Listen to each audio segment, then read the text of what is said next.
জয় গুরু। যেমন তাকে দেখি। শ্রীনাথ। পর্ব 4। অতিথি এসেছে মনোমোহিনীর বাড়িতে। দীর্ঘ বপু, জটা জুটোধারী এক প্রবীণ সন্ন্যাসী। সংসারের নিমন্ত্রণ, সন্ন্যাসীর ভিক্ষা। বললে, ভিক্ষা দাও মাগো। মনোমোহিনী সেবা স্বভাবা। যাকে খাওয়াবে তার শুধু পেট ভরলেই ছাড়বে না, প্রাণও ভরাবে। তৃপ্ত না করলে তৃপ্তি নেই। যে ভগবানের প্রেমের স্বাদ পেয়েছে, সে ভগবানের ভবরূপকেও ভালোবেসেছে। পদ্মের গর্ভকোষে গন্ধ, আর তার দলে দলে সৌন্দর্য। পাপড়িগুলো ছিঁড়ে ফেলে গন্ধটুকু তুলে নেব, তা হয়েছে কবে? গন্ধকে যে ভালোবেসেছে, সে পদ্মকেও তো ভালোবেসেছে। মনোমোহিনী ভগবানের পাদপদ্মকে ভালোবেসেছে, তার সৌরভকে ভালোবেসেছে, তার দলকেও ভালোবেসেছে। বহুরূপী বিশ্বই সেই বিশ্বম্ভর শতদলের দল। মনোমোহিনী তাই নির্বিশেষ স্নেহের খনি, অকুণ্ঠ প্রীতির ভাণ্ডার। বিশ্বম্ভর আমার, বিশ্বের প্রতিও তাই মমতা। স্বামী প্রীতির একটি লক্ষণই হল স্বামীর যারা প্রিয় তাদের প্রতি ভালোবাসা। লোকনাথকে ভালোবাসতে গিয়ে তাঁর লোকসৃষ্টিকেও ভালোবেসেছে এই মনোমোহিনী। যেমন দরদ তেমনি শ্রদ্ধা, সাধুজনেও তেমনি ভক্তি। মনোমোহিনী সযত্নে ভিক্ষা গ্রহণ করলেন এবং করালেন সন্ন্যাসীকে। পরিচর্যায় পরিতুষ্ট হল সন্ন্যাসী।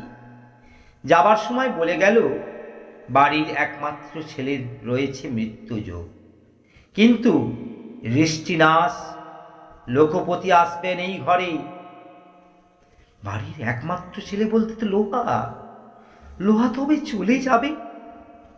কৃষ্ণ সন্ধির একমাত্র বুকের দুলাল থাকবে না।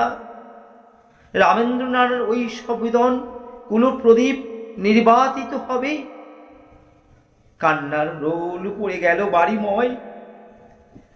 মনোমোহিনী তখন অত্যন্ত সত্তা। বাড়ির সবাই বললে, তুই তো সর্বনাশী, তোর পেটে এসেছে সর্বনেশে। মনোমোহিনীও কেঁদে ফেললেন দুঃখে। কিন্তু দুঃখ করে কি হবে? যে সর্বনাশ করে সে দুঃখ তো নাশ করবেই। লোকে বললে, ওর পেটে এসেছে, তবে কুল খেকো। মনোমোহিনী আবার কাঁদল। কাঁদতেই কাঁদতেই চরণ যুগল ধরে ঠাকুরের কাছে প্রার্থনা করল, হে ঠাকুর, তুমি আমাকে বাঁচাও। কিন্তু কুল ভাঙা দেখে তোমার ভয় কিসের? যে কুল ভাঙে সে কুলও তো করে, অকুল কখনো থাকে কি? ভয়ের পিছনে যেন ভরসা এসে দাঁড়ায় মনের দুয়ারে। মনোমোহিনীর যখন এই অবস্থা, ওদিকে পরম দয়াল হুজুর মহারাজ তখন সৎসঙ্গ দরবারে জাহির করলেন, এক মর্তবা और सत्य संत होने की मौज और हुकुम हुई। পরম পুরুষের আগমনী ধ্বনি শোনা যাচ্ছে, তার অবতীর্ণ হবার মৌজ হয়েছে। কান পেতে রয়েছে মনোমোহিনী। হৃদয়ের অলিন্দে বুঝি নূপুর ধ্বনি হচ্ছে। সে নিক্কণ কি আর কেউ শোনে না, আর কেউ কি বোঝে না। যার ডাক এসেছে সে তো যাবেই। যার নামে পরোয়ানা বেরিয়েছে তাকে তো হাজির হতেই হবেই।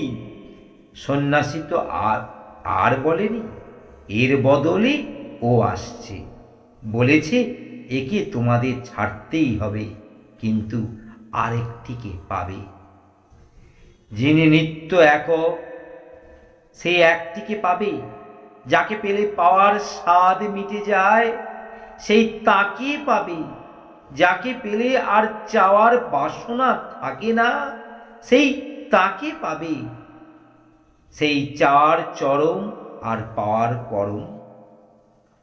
পাবে সেই সর্বসাধনার সাধ্যকে, পরমাদি এবং ইতি বস্তুকে।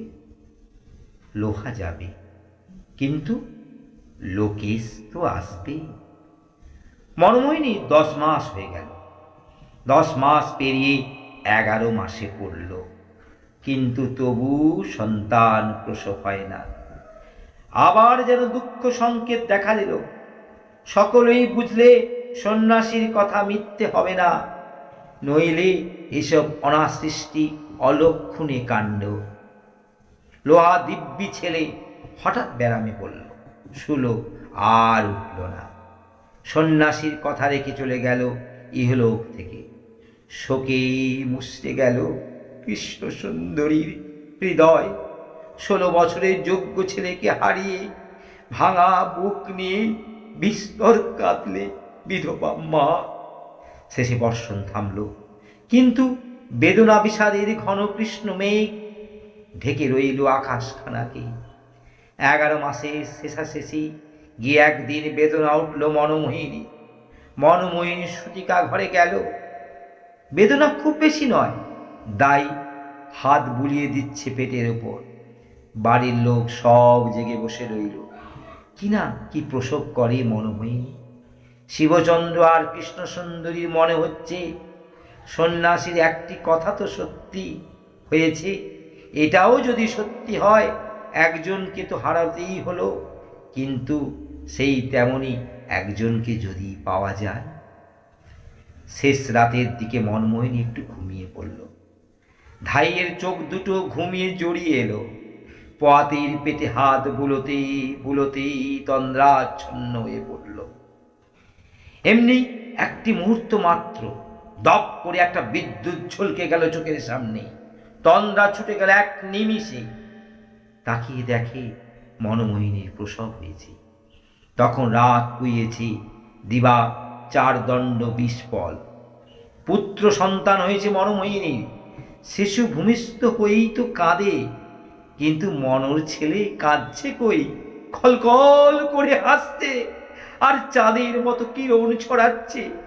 আতুর ঘরটা ঝলমল করছে আলোয়।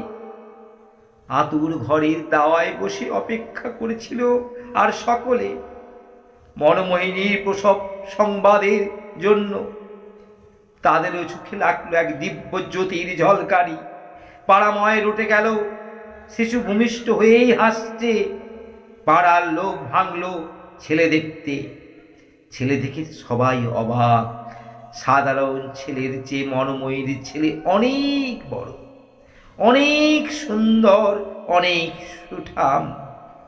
শিশুর মাথায় চুল নেই, মুন্ডিত মস্তক, দৃষ্টি বিস্ফারিত, হাস্যময়, আহ্লাদোজ্জ্বল। এ আবার কেমন? এ বিস্ময় দেদকটি কে?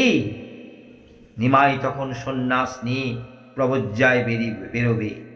মা বললেন, তুই সন্ন্যাস নিবি? কিন্তু আমি তোকে ফেলে থাকবো কেমন করে? নিমাই বলল, তুমি তাই ভাবছ মা? তুমি আর আমি যে চিরকালের। আমি যখন আসি তোমার পেটেই আসি গো, তোমার পেটেই আসি। তিনি যখন বামন, জননী তখন অদিতি। তিনি যখন রাম, জননী তখন কৌশল্যা। কৃষ্ণ জননী দেবকী যে, বুদ্ধ জননী মায়াও সেই। নিমাই বললে, দুঃখ করো না, আবার অল্প দিনের মধ্যেই আসছি। দুবার আসছি, সেবারেও তোমাকে হতে হবে আমার মা। তুমি আমার চিরন্তনী গর্ভধারিণী। আশ্বস্ত হলেন সচিমাতা। আবার কোলে পেলেন সেই চিরন্তর বিশ্বম্ভরকে। চন্দ্রমণি পেল গদাধরকে, মনমোহিনী পেল অনুকূল চন্দ্রকে। সেই অভিনব বিকচ মস্তক, সেই অপূর্ব কমতনু, সেই প্রত্যাবৃত্ত ভূত মহেশ্বর, গদায় গড়িয়ে গিয়েছে ছাইয়ের গাদায়, দায় ছিল ধনী কামরানী। শিশু সন্ন্যাসীকে দেখে অবাক, তপ্ত কাঞ্চনের পর বিভূতির প্রলেপ, বললে, ওমা, এ যে দেখছি দিব্যি সন্ন্যাসী গো, সন্ন্যাসী। ছাই মাখা সন্ন্যাসীকে দেখেই চোখ জুড়িয়ে গেল মায়ের। মনমোহিনীরও চোখ জুড়িয়ে গেল ঘর আলো করা ছেলেকে দেখে। ক্লেদাম্বিত হয়েও কি জ্যোতি, শতচন্দ্রের জ্যোতি যেন জমাট বেঁধেছে ওই দেহে। মায়ের মনে পড়ে গেল সেই অতিথি সন্ন্যাসীর কথা, মনে পড়ে গেল আপন অন্তরের সঙ্গোপন প্রার্থনাটি। ভগবান হলেন প্রার্থনার সূত্রধর। কৃষ্ণের তপস্যায় সন্তুষ্ট হয়ে ভগবান তাকে বর দিতে চাইলেন। কৃষ্ণ বললেন, আমি তোমাকে পুত্ররূপে পেতে চাই। প্রার্থনার সূত্র ধরে কৃষ্ণ গর্ভ হয়ে অবতীর্ণ হলেন ভগবান। এমনি করেই হলেন বামন, রাম, কৃষ্ণ, চৈতন্য, গদাধর। ছেলের মুখের দিকে তাকিয়ে মোহিত হয়ে রইল মনমোহিনী।